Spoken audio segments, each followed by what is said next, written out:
Hello? Hello. We're just starting up now, Can you Chad. hear me? Yes. Yep.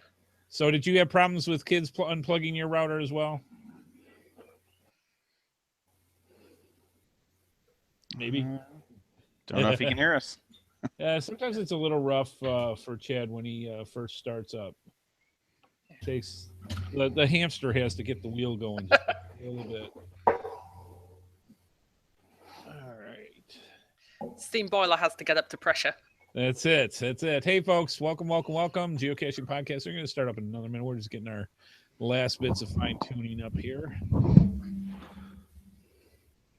we'll go. Chad, do you hear us all right? Yo, Chad. Let's see if he sees us. He can't hear us. No. I can't hear you guys. Can you hear me at all? Yes. Yeah, we can hear you.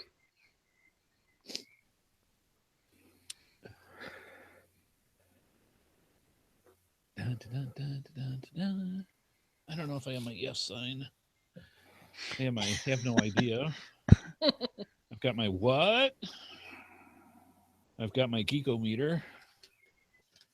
I've got my not responsible for host comment. I mean, it literally says not responsible for host comment. Nice. And then, Now I know that's there. I'll have to say something that merits it. Okay. Can you guys hear me at all? yes. Yep. Okay, so I had to unplug the audio from the speakers from my soundboard and just go through my laptop, so at least you guys can hear me. Does it sound bad, or No, you're does it fine. Sound good. Okay, so Fine with me. so it must be coming through my primary mic through my audio board, but for some reason I'm not able to get it to feedback to my Headphones. soundboard. Oh well. I love when he gets technical. So I'm just saying. Geekometer. Geekometer. And Sarah, for those shows that I really get nuts, I'm just saying. I got to make a yes one or a yes and or no so that I can answer those when appropriate. So, Chad, can you hear us at all? Yeah, I can hear you guys fine. Okay, all right. Well, As When best you I- can. yeah, when I pipe the speaker out through my laptop instead of out through my soundboard. Okay, at least your mic's not picking it up, so you're not echoing or anything. Yeah, I actually plugged my headphones into my laptop so that. Yeah. Okay, well, good. Sounds good. All right, so I think we're about ready. I guess Adam's not going to be able to make it. That's a shame, but that's all part, because that's one of the things with the theme that we're doing with geocaching and kids. That's why I was so glad that Jesse and if Adam could make it as well, so because they got big families that they go out and go geocaching, and it's like, all right. So we will make do, because we got lots to talk about. Matter of fact, tons to talk about. So we will jump into that. All right, folks, let's do this. I'm gonna get the nice picture to show up and get this over here and push this little fuzzy button over here. So sit back, relax, get your favorite libation, your favorite snack. The Geocaching Podcast is coming at you right about now. You want to know how to find it. Seek it out when they hide it. You know it's in the bag when it's an easy grab. But come on, take a chance now. So go, geocache. And if you need help, we're right there in a flash. If you got a question, just call in and ask. Uncover the stash on the Geocaching Podcast. The Geocaching Podcast. Welcome to the Geocaching Podcast, episode 480, recorded live on December 21st, 2016. I'm your host, Headhardhat with Taz 427 and Info Ferret. And Memphis Mafia. Thank you. You can join Hi. there's all the niceties in this world. You can join our chat room and watch our live video stream, plus participate with us as we record this episode. All this and more can be found at www.geocachingpodcast.com/live. Be sure to contact us via our voicemail line at 630-31-VOICE, and also find us on Twitter at geocachingpodcast.com/Twitter and Facebook at geocachingpodcast.com/Facebook. wow, you're looking bright today, Andy. I know it. It's the angelic halo. I have a glow about me. That and my camera that I'm using now, sometimes I have to remember, if you don't turn things on in a certain order, the automatic light feed will do this. So if I turn the camera off, turn the backlights on, turn the camera on, it'll work great. But I didn't do that. So I just have this natural Florida glow to myself going on right now. So that's how that goes. So, hey, folks, welcome to the Geocaching Podcast. Let's see. This episode is sponsored by our good patrons of the Geocaching Podcast. To become a contributing patron, simply go over to our Patreon or our PayPal logos. Click on there. And if you can throw us a couple bucks each month, we'd greatly appreciate it. Literally helps keep our podcast going. And from all of us at the Geocaching Podcast, we thank you. All right. Yeah, lots of stuff. Christmas week, or about to be Christmas week. So I guess the big question is, and unfortunately Scott's not here, is are they going to have a Christmas event for Pokemon Go? That's the big question. And I'm wondering about, they've been doing it for Thanksgiving. They did it for Halloween, and it's a couple days before Christmas, and I don't see my... They've updated the cover art for when you log on. They did. And They you can updated it. And you can catch a Pikachu with a Santa hat. Yes. Boring. So they've done something. I want something better than that. I mean, we were getting double points and all. I digress, but I'm just saying, I want my Christmas Pokemon. Anyways, hey gang, how's it going? Good to see all of you. We are missing Mr. Burks, who is out with his son. I think it's at a Bulls game, isn't it? Yeah. Yep, they're out. That's what he said. He's gonna go shoot some hoops with the Bulls. Yeah. I have not kept up on them forever, so it's like, okay. I mean, come on, they got the Cubs to win the first time in 100 years. Give it up on some sports for a little bit. Give it a break. Oh, Michael Jordan's not playing anymore, so yeah. Well, come on, you've got Adams playing for the Oklahoma Thunder. Well, that's a a little different. And then and for down here in North Kakalaki, all we care about is college ball. So that's all that matters. The rest of it you can keep. But that's how it is. Let's see. Not too much geocaching this week for me, just some park and grabs. So we will move on. Scott did leave a message because if you know, he actually went through, and each year he does Geocaching Day, which is a very special holiday for our Jewish friends. And he said to please make sure you follow Scott on Periscope because on All Day Sunday, Christmas Day, they go through an entire, I want to say a whole event ceremony kind of thing from before sunrise all the way through the day until sunset. And you're going to be able to pick and eating Chinese food. You got to eat Chinese food. That's one of the rules. Yep, absolutely. You got to attend an event, and you can follow him on Twitter and watch all the stuff that he does all day in between your gift giving type stuff. You can see what the geocaching is all about. Best thing to do is make sure you follow him and Jesse, aka Shorty Knits. Scott's at Scott Burks. And Jesse is at Shorty Knits. So for Scott, it's at SCOTTBERKS. And Jesse is at SHORTYKNITS. Check them out all day Sunday. I know I will be because it'll be a lot of fun. They get to go and romp and play all around Chicago area with basically nobody to hinder them. So go figure. So we have an extra host that we were waiting and hoping he'd make into it. How's it going, Adam? I'm doing good. I'm sorry I'm late. We got picked up in Taekwondo, and I'm doing extra stuff there. We're rushing home, so. No problem. I'm glad you can make it because tonight's show is a great one that hopefully you and Jesse will be able to help emphasize on. So this will be really good. All right, Taz, how about yourself? What kind of stuff were you into this week? We went to an event where it was a cookie exchange. So the first cookie exchange event. So they wanted us to bake 4 dozen cookies, and we all exchanged a bunch of cookies and had a good time chatting about geocaching, of course. And then I went and played. Go ahead, Sarah. We didn't hear it. Sorry, I was going to say you mean biscuits for the, Yeah, for the rest of biscuits. But biscuits for you English People folk out there. Cookies for us. So anyways, also after that, I went and played in the litter box. You know, it was a litter box. You washed your hands before you did the cookies, right? Yeah, my wife did the cookies, so. But yeah, it was a letter box about Calico Cat, and we got to the end there and opened up the container, and what do you know? It's full of litter and substance that looked like kitty droppings, but I hope it was Play-Doh. It had a good scooper in there, and you know, you scooped around until you found the actual log and the stamp and everything. So, oh my God, was it in a fake poop?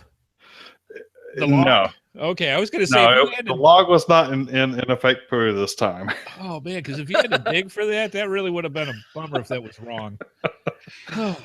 Wow. all right until it got wet. Something. So I had to. I have to ask this because it's incredibly important to me. What was the best cookie? The best cookie, my wife's shortbread cookie. Okay, without the brownie points. Yeah, good answer. I would have to say there was a. I'm not.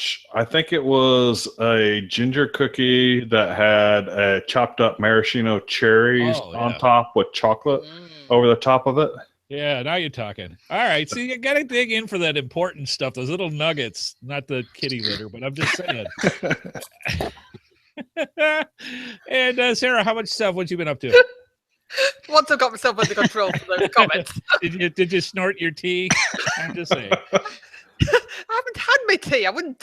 Anyway, it's a long summer nights for us, so I've been trying to make the most of them by getting out and about and picking up caches in and around Wellington. Too cool. We had an event on Sunday that was just sort of a generic Christmas get together, and teamed up with a friend of mine, and we tidied up a few of the ones near sort of around on the back road, while including one puzzle that had been annoying both of us for years. So that was really good to get out of the way. And then a new lot of cases were published in Pororua on a track. So I managed to persuade my other half to come caching with me for once. This doesn't often happen. And we picked those up and ended up with one that's a D4. I think it's D4, something like that. That's been sitting there for a couple of years, and I've never got around to getting to it because you had to walk a fair bit and then head up a stream for a couple of 100 meters to find it. But so that was a good one. Sounds great. I have to say this, that Lord of the Rings was on last weekend. Every time I think of you now climbing Mount Doom, I'm just saying. Got nothing on Frodo, I'm just saying. But yeah, every time I see it now, it's like, I know her. She's right up. I don't have hairy feet. And we'll leave that right there. Well, pointy ears. Adam, how you been doing, sir? I'm doing really good, sir. I've been working on doing a lot of events. This last month, we had knocked out 4 events, and now we're picking up Taekwondo. As you know, Burgundy Rose is doing Taekwondo. Yes, she and is. So my wife and I decided that we were going to go ahead and start doing that as well. So I'm sore this week. I'm very sore. Now, is it funny? Do you have to salute her, salute Burgundy, because she's a brown belt now? Yes, she is a brown belt, but no, we don't have to salute her. But we bow to each other, you know, out of respect. And I think the biggest thing of having a Taekwondo family is that now we can practice together. Since we work all on the same forms. We don't do colored ranked forms, we do cycles. And so each cycle is a specific form. Adults have to do the full form, which can be anywhere from 15 moves on up to 68 moves, depending on what cycle we're doing. And so Miss Burgundy only has to do half, as where adults have to do the full form. But we get to work well with each other, and that's been beneficial this week. That's awesome. Jesse, how about yourself? What you been up to? We went to our monthly caching event that we have up here. That was this last week, and we had a weekly Monday morning coffee. So we did that event too. We do one every Monday morning. It's just a small group of us that get together and start the week off. The big thing we've been doing is planning up for vacation. We leave for California Saturday morning. So Southern California. So I think, we're not going to be up towards the north anytime soon. But I'd like to get up there. There's a bunch of events coming up around New Year's Eve and stuff up there. And I think you're hosting one, aren't you, Taz? Yeah, I'm hosting a couple events, one on New Year's Eve and one on New Year's Day. So yeah, we're going to be about 7 hours away from there, so we're not going to be. We found that this weekend. Oh, you're planning. You can't make it in. That pictures, come on. Yeah, man. 7 hours each way. The girls might get a little antsy for that, for just for an event. But no, there's a lot of good caching, obviously, out in California. So we've been picking out our list and working it in around the Harry Potter world and San Diego Zoo and all that other stuff. So it'll be a good fun trip. Yeah. So hopefully we're going to be at San Diego Zoo all day for Christmas. Oh, that's how we're going to spend Christmas. So cool. And we're staying out there till the 2nd and then coming back home. Oh, that's neat. So very, should very be cool. Should be a lot of fun. Yeah. Yeah, if you get time, by all means, check out Queen Elizabeth too as well. That's an awesome ship to walk around. Yeah, we've got, I think, more planned than we can do in 10 days, but we're gonna get to as much as we can. So it should be a lot of fun. We're getting pretty excited about it now. Today was the last day of school for the girls and stuff too. So everybody's officially in vacation mode starting now. All right. Well, they're opposite from those white Christmases you're used to in Colorado. Yeah, really. Yeah, and there's still snow on the ground here. We were talking about it earlier. It's been about 0 lately, so the snow's not going anywhere anytime soon here. But I'm not gonna miss it. I'll take 60 degrees and it'll be okay. I'll survive till next year. Yeah, you'll get spoiled. You poor people, my heart bleeds for you. Oh, come on, you're in the summer. Give me a break. All right, let's move on. Podcast Roundup, letting our viewers know what's going on in the geocaching podcasting community and what's coming up this week on Geo Gearheads is episode 260 random. All right, guys, get your Roman numerals out. L52. 52. Thank you. Like I said, we metrics and Roman, we just don't do it. It's time for another look at several smaller subjects per Daryl W4, and also tomorrow on the GeoSnippets Reboot podcast we're having our mishmash episode, which means it's the end of the year and I couldn't come up with any real good research, so we're just going to grab a bunch of stories and tell you fine folks about it. No, we got a lot of cool stuff, a lot of Christmas things that you might be interested in as well if you haven't already participated with your own decorations and stuff. So that'll be tomorrow on the GeoSnippets Reboot podcast. And finally, please consider becoming a patron of the show. It costs money to do a podcast, and we would greatly appreciate it if you stop on by at geocachingpodcast.com and click on either the PayPal or our Patreon logos. And if you can send us a couple bucks each month just to help us keep doing the show, we'd greatly appreciate it. And for those who are doing that, thank you so much. We really do appreciate it.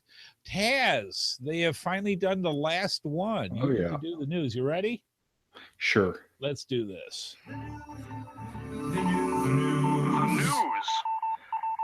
The final new country souvenir of 2016 is here from the home of Vlad the Impaler. Yay!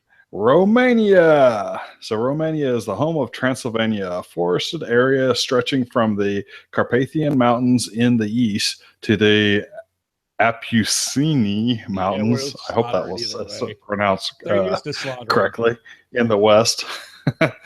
It's almost famous for its impressive churches and castles. It's also famous for its impressive churches and castles. While visiting Romania, your geocaching adventures may even lead you to Dracula's castle, also home to the Romania's very first geocache. Learn more about geocaching in Romania and other new country souvenirs on the geocaching blog. Romania joins Russia, Puerto Rico, China, and Singapore as the last geocaching country souvenirs.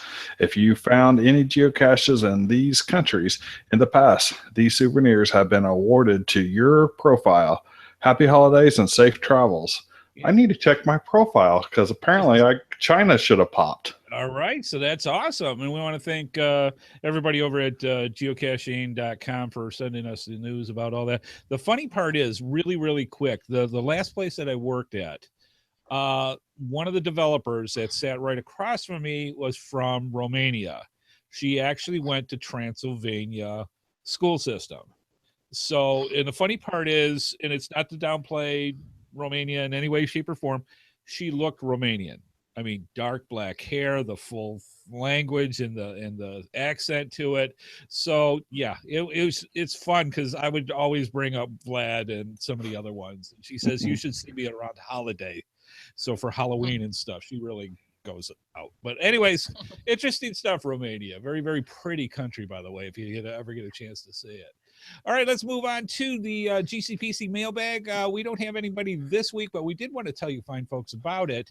If you've got something that you would like us to bring up on the show, if you'd like to ask one of our hosts a question, if you have milestones or anything that you would like to bring to our attention that we can put online, by all means, send all that and email it to GCPC Mailbag, all one word, at gmail.com, and we'll be able to get that out for you fine folks. And we've been getting some really good questions lately, so keep them coming. We really do appreciate it. And really, Scott Burks isn't here today because he's off doing the game, so it gives me my opportunity now to say, get him some really good questions, get him some stuff that can really just get some teeth into it so we can embarrass him really, really well. So just send it in. We appreciate it. Lots of fun. All right, moving on. We've got the episode 480. Do you realize we are 20 episodes from episode 500? Wow. Half a year. That's amazing. The episode 500. So, yeah, we may celebrate this one. We'll get everybody on. It'll be a lot of fun. Tonight's episode, and this is why we brought in Jesse and Adam as well for this, is because Sarah came up with this great idea about talking about geocaching with family and kids. And everybody's got their stories, I am sure, when it comes to different things and experiences when you go out geocaching with the family, whether they're willing participants or not. And we're going to go over some of this stuff tonight and see where things lead with this. So I'm going to just kind of stay off in the back right now, and I'll help with the filler. Why don't we start with some of the new hosts? So like Adam, how about yourself? What kind of experiences and what type of things when you talk about family and geocaching that pops to mind? Sometimes immediately for Burgundy is, Daddy, do we have to? and with my wife Kayla, she says, are they going to be PNGs? So it's already hit that phase then. It's one of those things where I'm the geocacher of the family, and how our marriage is that Kayla doesn't really like to go geocaching like I do, but she'll go because she enjoys doing things that I enjoy doing. And so it's one of those give and take things. I do things that I might not necessarily enjoy doing, but I'm doing them with her. And so she does geocaching and she enjoys doing them with me. And she's eventually getting to the point where she has made some friends. But with an 8-year-old little girl, it's a struggle. With Burgundy sometimes really goes. Sometimes she goes, can you just leave me at home? So I have to come up with unique and fun ways for everybody to go along and have a good time. And it starts off with, me being the main geocacher. I have to let them make the finds, even though I can probably spot the geocache instantly, or where ground zero might be instantly. One of those things where I just have to sit back and let them enjoy it, because that's kind of the initial hook of geocaching, is that you made the find on your own, and so if I let that happen with Burgundy and with Kayla, it becomes more fun for them instead of, oh, here he goes, he's gonna find it in 10 seconds. Why do I even get out of the car? Yeah. Now, has the competitive thing kicked in with your family? Kayla and I are very, very, very competitive, and there have been times where, because of my height advantage, she'll have to scramble up a tree, and she's not afraid to scramble up a tree now. But it really just depends on the state of the mood of the family and what's going on. If they're tired, or if they'll do a few, is it a park and grab, or are we going to go out in the forest, kind of a thing. And I have to kind of measure that too, because if I do too much, then they'll just get burnt out right away. Okay, so there's checks and balances that you follow through. Absolutely. How about the rest of you guys? What kind of things do you deal with when you're going out? For us, we have, and I'm kind of the main one in our family too, but there's 4 of us, so 17-year-old girl, 9-year-old girl, and my wife and I. We're all geocachers, I guess. We all have our own travel bugs, and we all have our own caches that we put out over time, and we all have our own preferences. But it's a lot, like Adam said, it's a lot about the mood. So if one of us is in the mood for it and we'll all go out, that's fine. But we try not to push anybody past what they want to do for that day. And like my youngest, my 9-year-old, she's interested in, everybody makes fun of them, but she loves LPCs. She'll jump out and she's like, I got it. That's mine. She claims them. Those are mine. I got it. Like she has some special powers when we come to them. The 17-year-old likes to go out and do it. She's a former gymnast, so she can climb anything, free climb anything. So if there's a tree, she's interested. If we're out on like some kind of power trail, like my wife likes, she calls them geo dates, and we'll go out and play and get a bunch of them, and she likes that kind. Yeah. My 17-year-old generally won't even get out if it's just at the side of a fence post. She'll wait around for lunch and hang out and talk and play, but if it's just jumping out and grabbing one beside a fence post, she's not even interested. Yeah. So it's got to be a little something different for each one of us, but we try not to push it too hard and too long at one period of time. Sometimes we'll go out for a couple hours on a weekend and play, but if nobody's feeling it, it's not fun. You don't want to be trapped in a car with the family when they're not happy, right? Exactly. True. But it's fun. It's neat for us because we have extended family that does it as well. So we were the first ones, and then like my brother who lives in another state and his family, now they do it as well. And my mother who lives in the same state as we do, right around the corner. So she'll go out with my youngest, and they'll do all their own things separately. And my aunt and a few other people now. It's kind of spreading throughout the family. Nobody's really crazy hardcore or anything. It's just they do it, and that's something when the family kind of gathers together. That's one of the first things we think, hey, we're in a new area. Let's go find a geocache together. So it's kind of a neat family bonding thing for us. That's cool. Sarah, how about yourself with your boys? Well, it's sort of what I do varies depending on who I'm with. It's because the lads are far more outdoors than I ever will be.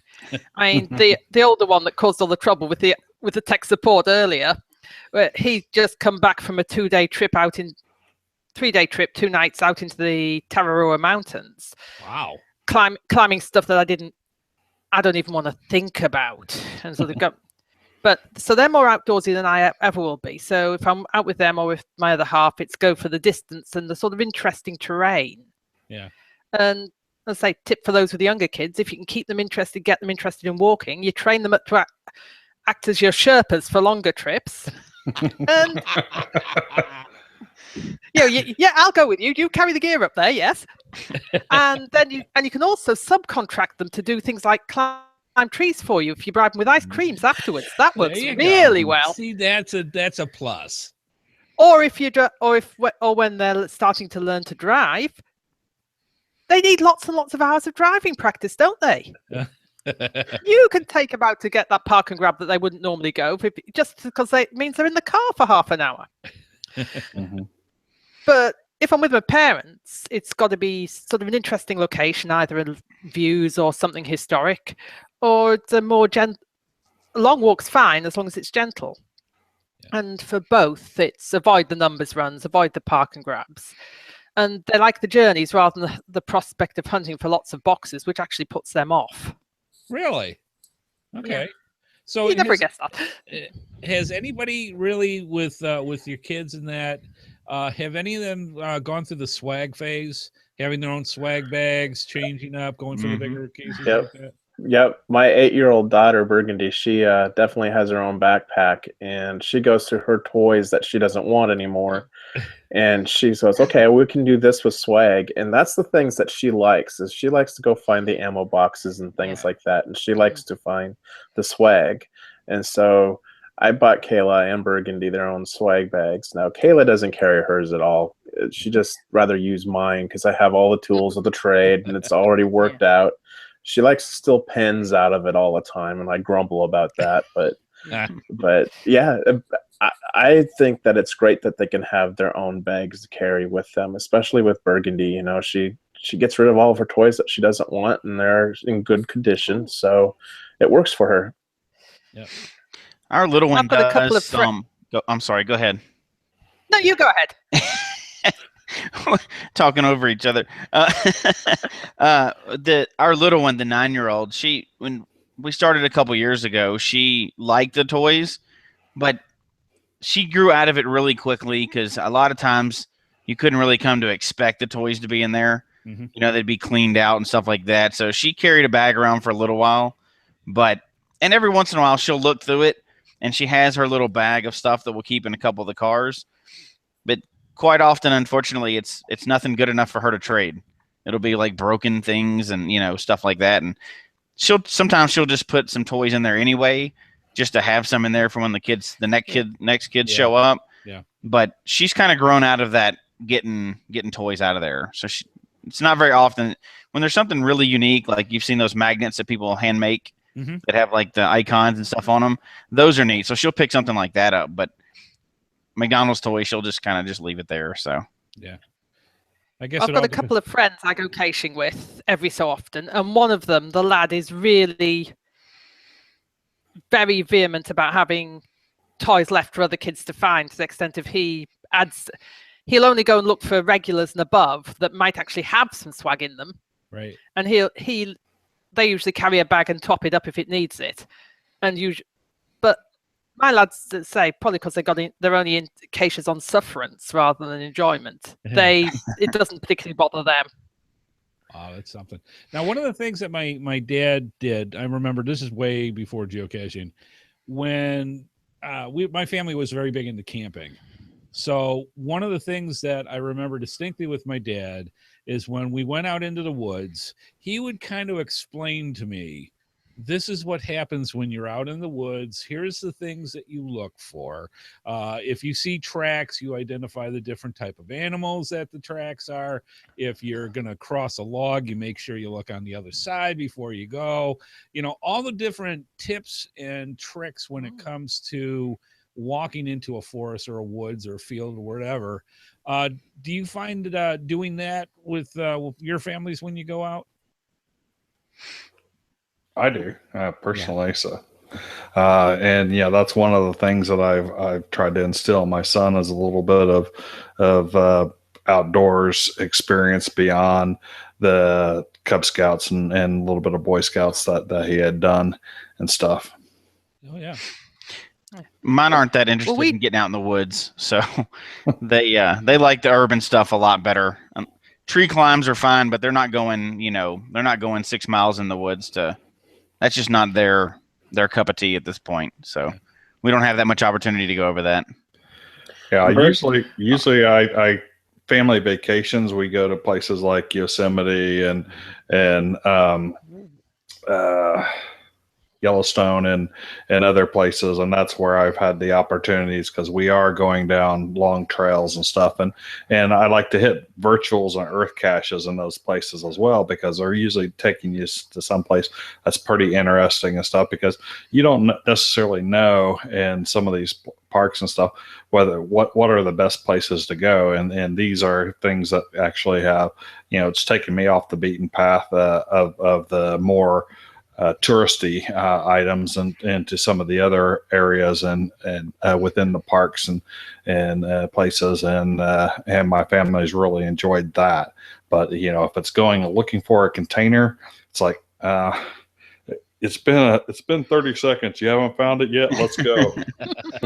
Fun factor leaves really quick. Burgundy really loves going out into the woods. We have done a lot of trail development in our area, several miles, 42 around that, for the mountain biking that's coming out here. And so we have gotten the privilege to walk around the Ozarks a lot more where we wouldn't normally be able to because of the trails. And Burgundy really enjoys it to the point where she now is asking us to bring a tent. So there you go. Oh, cool. Not in December. It's but yeah, she loves that. Yeah, because it's well, go ahead, one Tim. thing we have is if you get out into the wilderness, a lot of the areas have Department of Conservation huts or dock huts as they're known, and you can buy tickets and stay in them, which opens up a lot more area than there would if you had to carry a tent with you. But I mean, we don't have the things that are going to bite you or sting you to any extent, like snakes. We don't have them, for example. But one thing that's really critical is if you're going out in the backcountry, check that weather forecast and make sure that you know what you're likely to get into before you go. That would be the only thing I'd say. Oh, absolutely. Yeah, there's a lot of things like that with geocaching. One of the things that absolutely terrified me when I first moved to North Carolina, we've got 7 different types of venomous snakes. We've got bears. We've got all sorts of, we've got huntsman spiders that are as big as dinner plates. We've got all these different interesting critters out there. And for me, when I first started geocaching, it's like they got to be around every rock, every tree. They're waiting for me. They're gonna get me. And you actually have to go out and really try to find them, because it's not around everyone. But you have to be able to be prepared for what you're looking for. You see a set of tracks, and is it a beaver or is it a black bear? I mean, you got to really be able to know the different things when you do get in the backwoods, because some of that could be life-threatening, and you want to make sure you got to keep your eyes peeled and you know what you're looking for. I think the worst creature in North Carolina is the chiggers for you guys. Yes, I can attest. I can greatly attest. I still have scars from the summer. But yeah, same thing. That's the other thing. You go out, and if you do an overnight, you got to be prepared for all the things that you do. You got to make sure you've got your first aid and your food and your water and extra things that you want to bring with you, let alone some survival stuff just in case you get far enough out there, and if a bad storm does kick in or whatever, having one of those temporary shelters, be it even a tent or a tarp or something to keep you out of the weather, could make a big difference. Yeah, I bring all that stuff with me, but my girls leave that kind of trip just to me. They're not interested in it. So yeah, when I go out, they make sure they're good about making sure I carry all my emergency equipment with me, because they're more worried about it than I am. So, but that's kind of my thing. We take all that, and we're going out pretty far, because you can come upon some things that can make it a bad day. So yes, yeah. And you were saying before about not doing the woods as much, but doing more urban. For me, there's just as many things to be aware of when you're in the city, for stuff to be aware of and things to look out for as well. I mean, there's training to teach the young ones with that as well. Oh yeah. So it's important wherever the habitat of which you are going. Oh yeah, and in the city you do have to be aware of that, but they've kind of grown up with I was in law enforcement for most of my life and all of their life, so they've kind of grown up with that awareness as well anyway, so even outside of geocaching. So yeah, and my daughter loves police officers. Anytime she has a chance to get a picture with them, she always asks. So she's really familiar with the police around here too. And that's kind of one of those things that when you go geocaching in an urban environment, is that the cops don't always know that there's a geocache there. And so when they pull up and things like that, it's always wise to be friendly and calm and cool and collected, because if you jump out, they're going to get scared too, because they don't know who you are. Mm-mm. I mean, there are 2 types of caches that are actually better to do with kids. And the first one of those would be playgrounds, because while they're playing on the swings or climbing a climbing frame, you can go around and count the number of slides or the number of green birds on that wall or whatever without looking like a total creep. Hey, tell me, Yeah. a 300-pound guy walking around a playground goes over really well with parents. I'm telling you. And the second one is we've got quite a lot of museum caches where you're given pictures of however many things, and you've got to go and say find what's the third letter on the second word of that exhibit, and so if you print that off before you go and hand the kids that, they can find a couple of them for you. Yeah. And it turns into a learning experience for them as well. Yeah. So that's really nice. Big time. Absolutely. Yeah, that's amazing. What kind of tips do you have as far as taking the family out? If you've got everybody on board with going out for, let's say, a couple hours or an afternoon or whatever, what kind of tips and stuff would you say to make the experience the best for a family outing? For us, and if you're the primary cacher at your house, it's probably something you would do as well. Kind of scout the area you're going to be a little bit ahead of time. So get online, do a little research. Like for our California trip, I've gone on and identified some that I think they'll have fun with. So we're not just picking a random one when we're there. A good example of that, at least for the kids, I found one out there that's pretty neat. It's I've got let's see. Oh yeah, here it is. GC2739 Henry. So it's called Blind Caching Trust Factor. And I went and read, the name kind of caught my attention, and I went on and read it's out. I think it's down by San Diego, but you're supposed to go to the first stage and you put a blindfold on and then read off of a card for the other people to navigate to the next stage.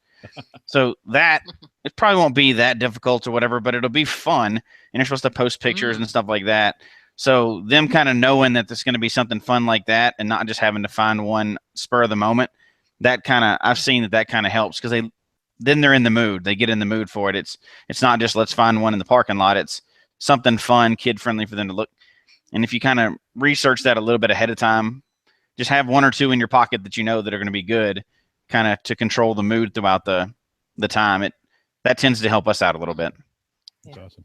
Yeah, absolutely. It's kind of like what Sarah touched on also, is that we try and pace ourselves, especially when Burgundy's going along. So we'll try and stop at playgrounds so she can play.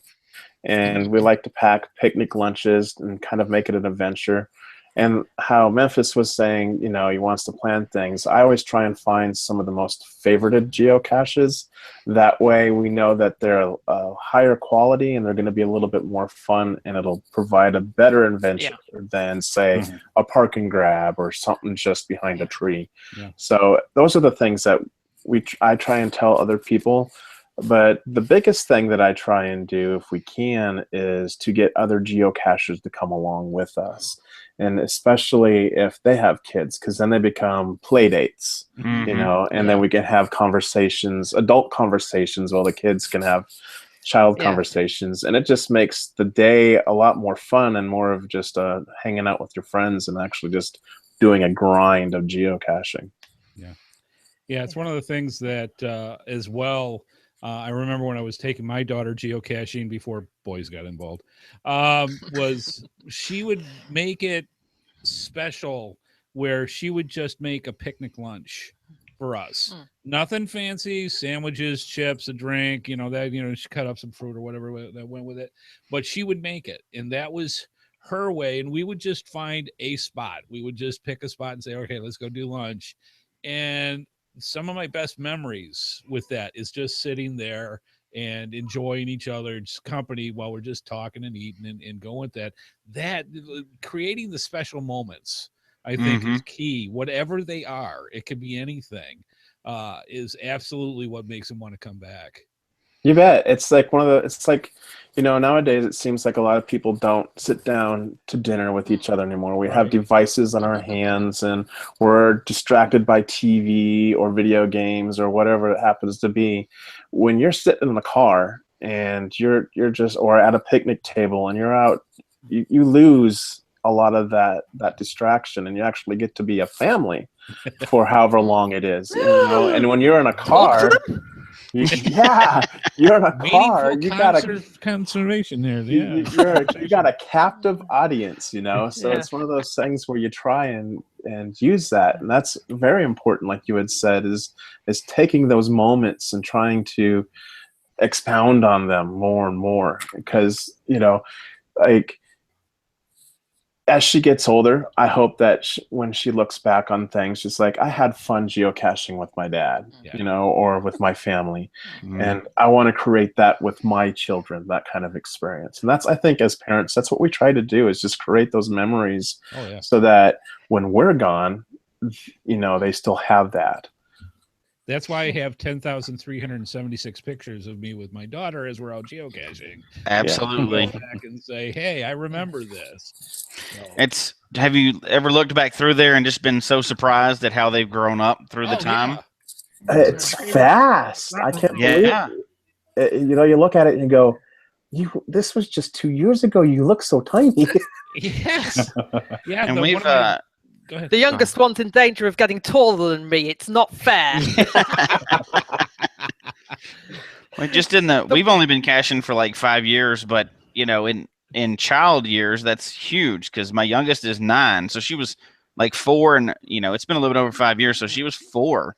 Yeah. That's a lot of change from 4 to 9. I mean, they really change a lot, and you see those. You go through the photos, and they're getting bigger and bigger, and it's interesting. And that's probably one of the most grateful things I have, at least in my mind, about geocaching, is we've spent some good quality time over the last few years, and the girls enjoy it. And if you can get a 17-year-old and a 9-year-old interested in hanging out with the family, you're doing something right. So I'm very grateful for that good, wholesome activity that you can actually share a conversation about.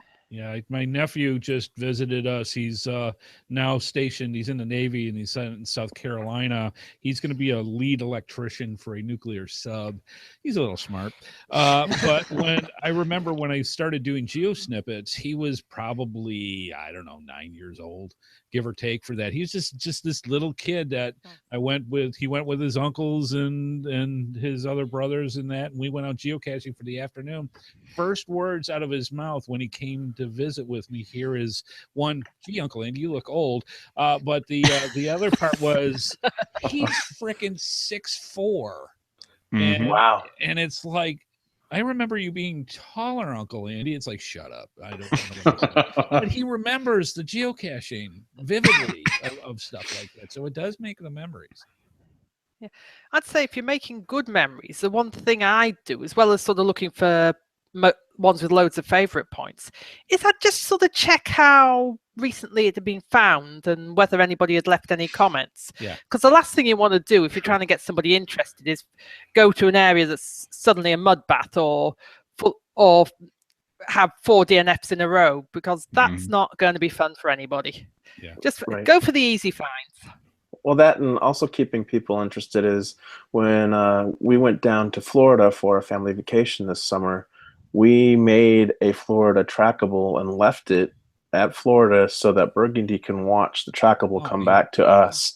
And that's a really fun for her to watch, because we've asked them to take pictures of where they're going when they can, so she can see it traveling back to Arkansas.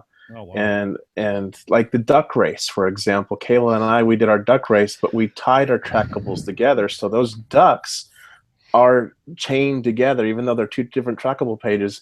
And so we get to watch our ducks go to different places in the States too. So it's just fun to watch with those kind of trackables. Yeah. Trackables are, my kids, I think, were more into trackables than they were into the swag. Oh. They like that. And she's 17 now. She just turned 17. But when she turned 16 and we got her a car, you're excited when you get your first car. And one of the first things she says, I guess I get a trackable now. So she went and got a sticker for like, I didn't even, it caught me off guard. I wouldn't think she would even be thinking about that, but we have them on our cars, and she goes, I guess I get my own now, huh? Yeah, I've already got it ordered. Wow. Chad, you said you would look like you were saying. I was just saying for the trackables, just try to make sure that they're something that someone's not going to want to acquire. Right? Yes. Drill a hole in it. I'm just saying. Yeah. They do disappear sometimes. I did a poll a couple weeks ago on GeoSnippets, and literally out of the dozens of people that sent in and said anywhere from I put out 4 to 40 to 400 trackables, they'd have 1 or 2 still going. So it's to me, and I guess the best way that I like putting this is think of trackables like shooting stars. Enjoy the experience and realize it's going to go in a flash, because in that biz, unfortunately, that's what happens. It's interesting with ours. It seems like every time ours go across the pond, they just get trapped in Germany, and they just go in circles. They keep them going in circles. We released, like you did, we did some family ones. We had 4 of them that we brought with us, and we went out to headquarters out in Seattle, and we dropped them off there. And the goal and the page, we wrote up some neat pages on them, and had pictures and stuff. And the goal for each one of them was to make it back to Memphis, because we were going to go visit family and try to go find them when we got there. So from Seattle, they went to California, all over the place. I don't think a single one of them is left in the United States right now, and they're supposed to go to Tennessee from Seattle. Yeah. So people don't pay attention; they just take them wherever they want to take them, and they're doing that Germany trek again now too, and UK and everywhere. And but it's fun. It's still fun to see them floating around, but that's just part of the game. You can't control what. As soon as you let them go, they may disappear, or they may go wherever people want them to go. So sure. All right. Any final thoughts about families? And I think the big thing that I'm pulling from this, that I've gone with my wife. See, I'm blessed. She's the one that'll sit there and say, "Hey, Andy, let's go geocaching," more than I'll say to her. She's my rock when it comes to things like that. And since Amanda is now, we were talking about pictures a little while ago. One of my favorites is where she found like her 200th geocache back when she was like 15. And now she's moved out and living on her own and all the rest of it. The time that it just goes, and you cherish it and you go with it. But do you have any other thoughts that you would have for families? I think that for me, the judging the balance is absolutely crucial for all this. Any other key thoughts that you want to reemphasize or emphasize? I would just say, make sure that you're making it an adventure, and that you're not so much focused on geocaching for the day as you're just enjoying the time with your family. Mm-hmm. Yep. Yeah, I would say the same thing. Don't push it too far, but keep in mind that even if geocaching is your favorite hobby, it's just it's just a medium to spend time with your family. That's the most important thing. And that's what you're going to remember later on down the road. And if you get to do geocaching there too, that's great. But if you get distracted and have a picnic in the park, that's great too. So yeah, it's fun with the family is the thing to focus on. Well, as I say, all I'd say is that ice cream is a wonderful negotiating tool. That it is. Yeah, it's one of the things I do remember with Amanda was at first when we started going out geocaching, everything was about the numbers. What's our last goal? How many geocaches can we get in a day? We would go out and we would hit a greenway, or we would hit a park, and we would be walking the trail system with it, and we would just start talking and just doing things, and we might get 3 geocaches that day, and the goal goes away. But the ability to just sit there and have that one-on-one conversation and time spending together, or spending it as a family and doing stuff like that, the numbers really don't matter. They really they don't. No. Yeah. All right. Awesome stuff. All right, folks. Well, excellent. We want to say thank you to Adam and Jesse for coming in, and Chad and Sarah, thank you so much. Scott, we hope you enjoyed the game. We're looking forward to seeing you next week. And excellent show. Everybody have a great holiday, and can't believe it's already there. Wow, that goes quick. All right, have a good one, folks. Be safe out there, wherever you are, whether you're in the nice southern summertime or freezing your katukas off here in the northern hemisphere. Be safe out there, folks. And we will see you next week on the Geocaching Podcast. Thank you for subscribing to the Geocaching Podcast. Please be sure to join us each and every Wednesday at 9:30 p.m. Eastern Time for another episode of the Geocaching Podcast, right here on the Geocaching Podcast website at www.geocachingpodcast.com/live. The video version of our show is available on YouTube, and the audio version is available on our home website, iTunes, Stitcher, Google Play, and many of your favorite podcatchers. We love hearing from our viewers and listeners, so please visit us through our social media sites or contact us via our voicemail line at 630-31-VOICE. The Geocaching Podcast is a Headhardhat production and is produced by Andy Smith, Scott Burks, Chad Courtney, and Sarah T.S. This show is copyright 2016 by Andrew T. Smith. All rights reserved.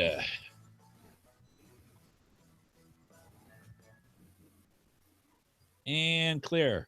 All right, folks. Well, thanks for stopping on by. We hope you enjoyed this. And by all means, be sure to send us your family stories. We'd love to hear about it. And just tell us your feelings about it when you go through. I think the balance is it. The balance is absolutely key with that. You can't always keep everybody happy, but you try to keep as much going as you can to still get out there and do some geocaching. So have a good one, folks. Have a safe one. And we will see you next week on the Geocaching Podcast. Bye-bye.